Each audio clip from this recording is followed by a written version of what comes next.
Maayong gabi kaninyong tanan mga kaigsuunan. Usa ka dako na usab kahigayon ang gidugang sa atong Ginoo. Nga padayon nato nga tun-an ang iyang mga pulong ni ay kabilinggan responsibility nato apan matawag sa ning pribilehiyo.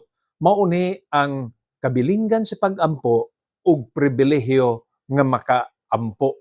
Nagapadayon kita sa ikaupat nga bahin may tungod sa mga lamas ingrediente or the ingredients of prayer gibase sa Lucas Kapitulo 11 sa dihang usa sa mga tinun-an sa atong Ginoo nag-ingon, tudloi kami sa pag-ampo. Unya sa pagtudlo ni Ginoong Kristo diha nanukad nga nung naa ng model prayer or pattern of prayer nga makita sa nato di lang sa Luke chapter 11 verse 2 apan bisan pa diha sa Matthew chapter 6 verse 9 ginatawag ni the Lord's Prayer. Akong balikon, kay importante man nga bahin, dili kanang maong mga pulong mo'y atong balik-balikon sa pag-ampo. Our Father which art in heaven. Dili, mga kaigsuunan. That is the model prayer o gitagaan kita sa Ginoo og pamaagi nga hanay plastado ang ato nga pag-ampo. Og dinhi karon dili lamang nga ang atong pag-ampo pangayo apan ang ato nga pag-ampo tiniman-an sa pag-ila sa pagkadios sa ginasimba o ginaalaga pangalagaran nato nga langitnon ug mahigugmaon nga Dios. Busa gikan ni adtong mga butang ato nakatunan sa milabang mga Miyerkules magdugang na sad ko og duha ka butang alang sa usa ka maayo nga pag-ampo. Ug ang una nako nga igadugang karong gabi duha ra man ni kabutang mao kini ang pag-ampo nga adunay pagtuo. Palihog gablihin ninyo inyong mga Biblia sa James chapter 1 verses 5, 6 ug 8. Usa-usahon nako kini og basa nya tun-an dayon nato diretso ug unsa ang ginasultis balaang kasulatan. Verse 5. If any of you lack wisdom, let him ask of God, that giveth to all men liberally, and upbraideth not, and it shall be given him. Ang Dios magapanalangin siya mga pulong atong gibasa. Nagahisgot kini mahitungod sa pag-ampo. Nagkulang og kaalam. Ang sultis balaang kasulatan, let him ask of God. Unya, kung ang Dios man maghahatag, ang mga pulong nagaingon, naghahatag ang Dios liberally. Ang liberal giver, dili lang na ingon nga, maura ni, tunol lang. Ang liberal nga giver, or may kinaiya nga liberal sa panghatag, sobra kamang gihatagon. Ingon niya na mga kaigsuunan, ang atong angay ilhon sa Dios. Nga kung mangayo tag kaalam, ang iyang ihatag supisyente. Dili ingon nga muna-muna ra man kanang igo-igo ra man ang iyang pasabot niya na sagana, sufficient sa English. Sa Cebuano, bugana siya maghatag. Yun na ang gawas. Kung buot nato nga sa mabawong panghunahuna apan dali sabton na nangayo og pagkaon di lang na tambal sa iyang kagutom, busgon gyud. Kana mao na ang pag-describe nato kung ang Dios maghatag. Karon ipadayon nako sa verse 6 kay may tungod man is pagpangayo na adunay ginasulti ang verse 6. But let him ask in faith, nothing wavering, for he that wavereth is like a wave of the sea driven with the wind and tossed. Din sa verse 6 mga kaigsunan, ang ginasulti din sa pagpangayo kinahanglan dunay pagtuo. Dili papaling-paling. Mura kuno og kanang balod, di ba? Ang balod mohapak naman diri sa baybayon, mobalik naman ngadto sa dagat. Hapak naman siya sa baybayon, mobalik na pud sa dagat. That is the wave because it's about the movement of the seas or the oceans. Mao na nga going here, back again, And then, the same way, back again. Ang ato nga pag-ampo, pag moingon, let him ask of faith, hinumduman nato kining maong leksyon. Nagdaghan ra ba sa ato nga adunay misconception may tungod aning verse mo na atong tanawon that faith here dili ni ingon na tanaw mga kaigsunan na i-present nako in the negative aspect, pero mao ni nga pasabot dili kini nga og mangayo inubanan sa pagtuo nga ang atong pagpangayo kadto atong gipangayo nagtuo gyud ta mao na gyud to ang ihatag sa atong Ginoo. Dili na. That is a misconception. The word here, faith, I'd like to read something. Tanawan ninyo ni. The text suggests we should have a single eye and that our walk should be consistent with our talk. Matod pa sa usa ka author sa mga pag-ampo sa Lifeline Publishers. Kining pag-ingon nga pagtuo nga kumuyunta nga Ginoo mauunta ni nga business ang akong sudlan. Dili ni ingon nga kadtong maong pagtuo nga mauto ang ihatag sa Ginoo nga klase o pamaagi sa negosyong imong gipangayo. Nawa ninyo pag-ayo ha? Ang asking in faith nga ginasulti dinhi mga kaigsuonan nga aduna tay pagtuo nga kadtong atong gipangayo nga negosyo ihatag man sa Ginoo unya ugma usunod tuig na atay pagtuo nga nangayo ta gapaminaw ug mutubag ang Dios usa na kabahin. Pwede sad nga madugang gyapon nga inigpangayo nato niya ng maong negosyo tubagon man og oo o kaha tubagon man nga hulat isa hulat sa or maybe the Lord will say no naatay pagtuo nga unsa man ang tubag nga ihatag sa Ginoo mao nay maayo para sa atong kaugalingon. That is the faith there. Dili ni moingon nga Ginoo makakwarta unta karon og 1,000 pesos unya gunaw na dayon ta nga iniglakaw nato unang tikang pagduko uy na ay 1,000 pesos sa atong tiilan. That's not the faith that is mentioned here. That faith is that we ask knowing by faith that God is able to answer our prayer. Mahimong dili suma sa atong ginalauman apan gapaminaw siya ug mutubag yun siya sa atong palampuan. Muna nga pag-ampo. Busa, atong iklaro, ang asking in faith dinhi, dili ni ingon nga detailed nga tong imong pangayo. Ugma, alas 9, paglakaw nako, musuod ko niining usa kumpanya kay mo apply kog trabaho, maatubang nako kadtong ilahang personnel manager, tong ilang HR, unya mo ingon dayon, yes, you are accepted. Dili man tingali ingon ana. Pero ang pag-ampo nato tubagon sa Ginoo. Pwede sa tamo ampo nga accommodating ang tao nga atong makatransact. But whatever would be the answer of God, let us have faith that He listens, He is able, and that God wants us to pray with faith. Verses 7 and 8. For let not that man think that he shall receive anything of the Lord. A double-minded man is unstable in all his ways. Usa pa ka aspeto pinagis pagtuo mga kaigsunan.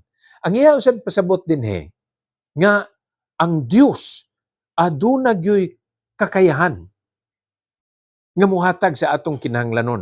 Kuha lang yun ng mga babag. Ang sala usana sa dako kay babag sa mga pagtubag sa pag-ampo. Ayaw lang yun pagduha-duhai. Muna, tubagon man niya o dili sa pamaagi nga imong nagustuhan pagbaton og pagtuo. Have faith that God encourages us to pray. Muna ang sulti dinhi.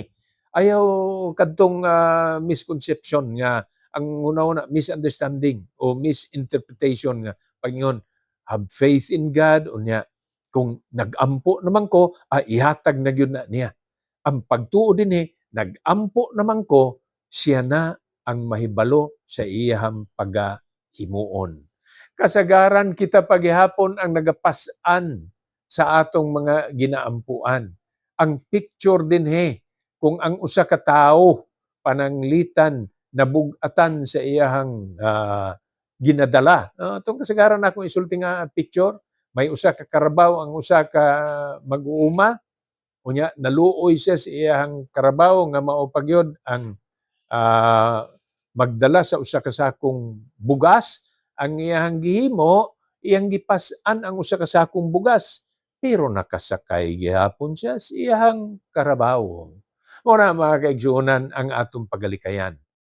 The faith here that we will practice is that when we pray, no matter how hard the prayer is, malisod man, kuyaw man ni akong ginaatubang, dako man ni nga suliran, pero inubanan sa pagtuo, sangpit og pangayo og kadaugan sa Dios.